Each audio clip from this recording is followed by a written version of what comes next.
How's it going, everybody? I'm Nick from Back 40 Pursuit here. Today I'm just going to go over a few tips and stuff that I've picked up through the years shooting bow that hopefully can help you guys along the way if you're struggling a little bit or just looking for new things to stay confident and become a better shot. So hopefully these things will help you out, and I'll just kind of go through them as we're shooting around here. Alright, so one of the big things you want to do and concentrate on is creating anchor points. This is crucial because it's going to get you back to that same spot every time, and try to be as consistent as what you can with your shot. So a few of the things that I do for anchor points is, the first one, and probably the most important one to me, is I draw back and I always take the string and I put my tip of my nose on that string there. So I'm always back in that same spot.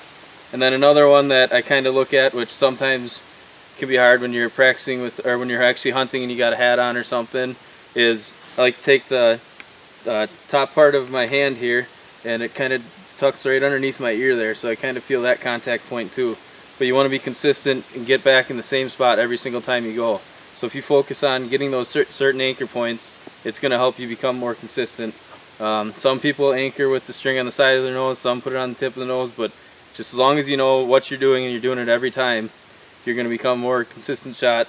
And some people also like to put a kisser button on their string. I used to have one. They're nice, but I don't have one anymore. But that's also a good option. You know, if you go to your bow shop, they'll set you up, get you where you need to be with it. So it's big. Get your anchor points down, and they're really going to help you out a lot. Alright, another thing that I like to do is when I draw back, I like to try to draw back kind of straight on that target. Sometimes I'll find myself where I'll draw back low or I'll draw back high, and I'll kind of work my bow up into the shot, and that sometimes causes target panic where you're not actually settling on your spot and keeping your pin there. You're picking up, you get to that spot, and all of a sudden you trigger punch and your arrow can go anywhere. So try to draw back on your target or close to your target, but get that pin settled in as soon as you can so that you're on that spot as long as you possibly can, and that's going to help you a lot. Practice how you hunt. So don't just go out all summer long and shoot like I am right now.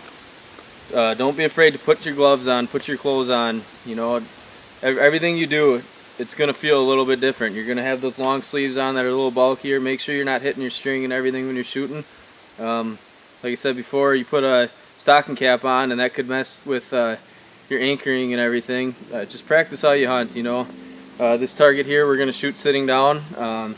You know, when I bear hunt, I always sit down because I know where the bear is going to be coming to the bait. And turkey hunting and stuff, if you're going to shoot sitting down, make sure you practice it because it is a little different sometimes. Alright, when you draw back, make sure you get your finger on the release trigger right away. This one's pretty important. I see a lot of people do it. I used to do it all the time, and it creates a lot of target panic. So a lot of people, they draw back and their finger just kind of floats above the trigger like this, and all of a sudden they snap it real quick, which also, you're anticipating your shot, which also makes your front hand kind of twist and stuff. But just get your finger on that trigger right away, keep it there, and just kind of slowly squeeze off. It takes a little bit to get used to doing this.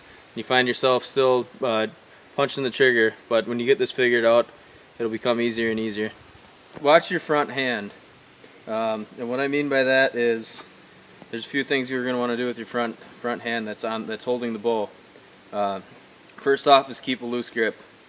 If you start gripping too tight, you start kind of twisting your string off of the line of your cams. So sometimes that string can be cocked off to the side a little bit when you're shooting. So when that string is coming forward, it's going like this. Your arrow is, and you'll see your arrow whipping. So if you're seeing your arrow kind of whipping through the air instead of flying clean, you know, there's a few things that it could be. It could be that you're torquing on your shot, or it could be that your bow just needs to be paper tuned. But make sure you keep a loose grip. You don't want to overdo it. Don't force your hand open. Don't squeeze your bow tight, but just kind of give it a relaxed grip. And you know, if you're worried about your bow falling off your hand, if you don't have a wrist sling there, go pick one up. They're cheap. Put it on your bow.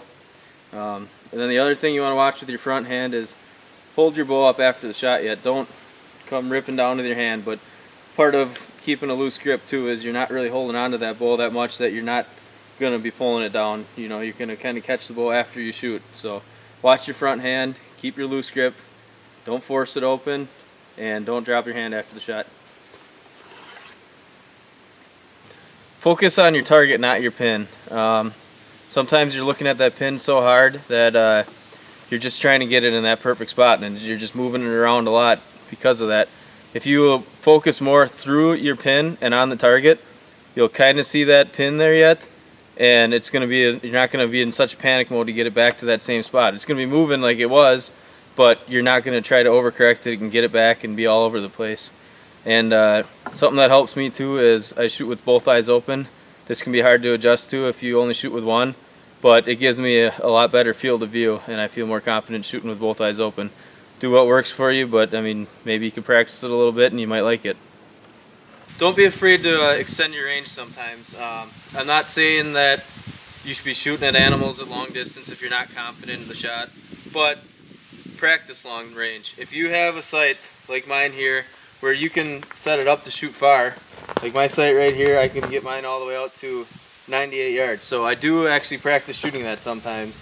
Not saying I'm shooting an animal at that distance, but what that does for me is extending my range, getting outside of my comfort zone.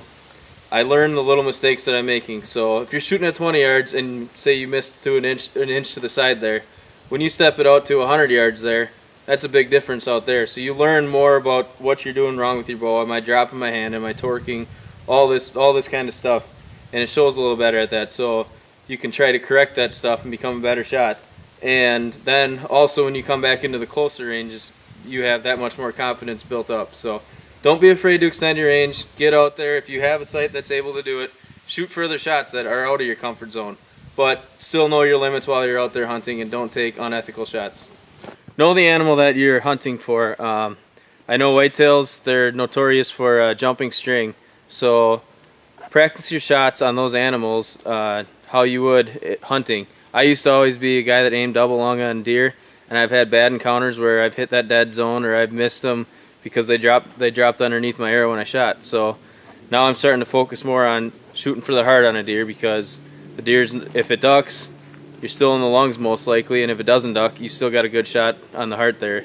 So know the animal you're hunting, practice for how the animal's going to react. There's certain animals that aren't going to react at all, and you can shoot for lungs if you want to shoot, but know what you're hunting, know where to put your shot. Line your peep sight up with your sight. So what I mean there is, take your peep sight, and it should be a little bit bigger than your sight. So what you want to do is take this and always your peep and always make a circle right around your sight there, so you know it's in the same spot every time. Center your sight in the center of your peep sight. You're going to know it's going to be consistent, and it should help you shoot better. Don't be afraid to join a league or a club. You don't have to come out and shoot league. You could still just go shoot in these areas for fun, you know, if you don't want the pressure of other people being around. But it's a great way to stay in tune with your bow. Thomas and I, we both shoot winter league and we shoot summer league. We've been doing it for years right now, and we've really seen ourselves grow as archers here. You know, we're making a lot better shots now. We got a lot more confidence built up. So if you're able to get out, look around, there's going to be courses around you. Get out, go practice on them, have some fun. You're going to meet some new friends, some great people along the way, and it's just a great way to stay in touch with your bow all year round. Alright, thanks everybody for watching the video here. I hope this stuff can help you out a little bit along the way. Just remember, you don't have to do everything that I said here. You know, shoot your own way, know what you're doing every time, get your confidence built up, but just keep practicing, that's the big thing. Make sure you like our video, share it, check out our page, Back 40 Pursuit. We got some good hunts on there. We're just starting out, and we're going to hopefully keep the hunts going on there, get some more bear hunts, hopefully a few deer hunts, and of course turkey hunts. So like, share, thanks for watching. Good luck to everybody this year and upcoming years. Everybody be safe, and see you later.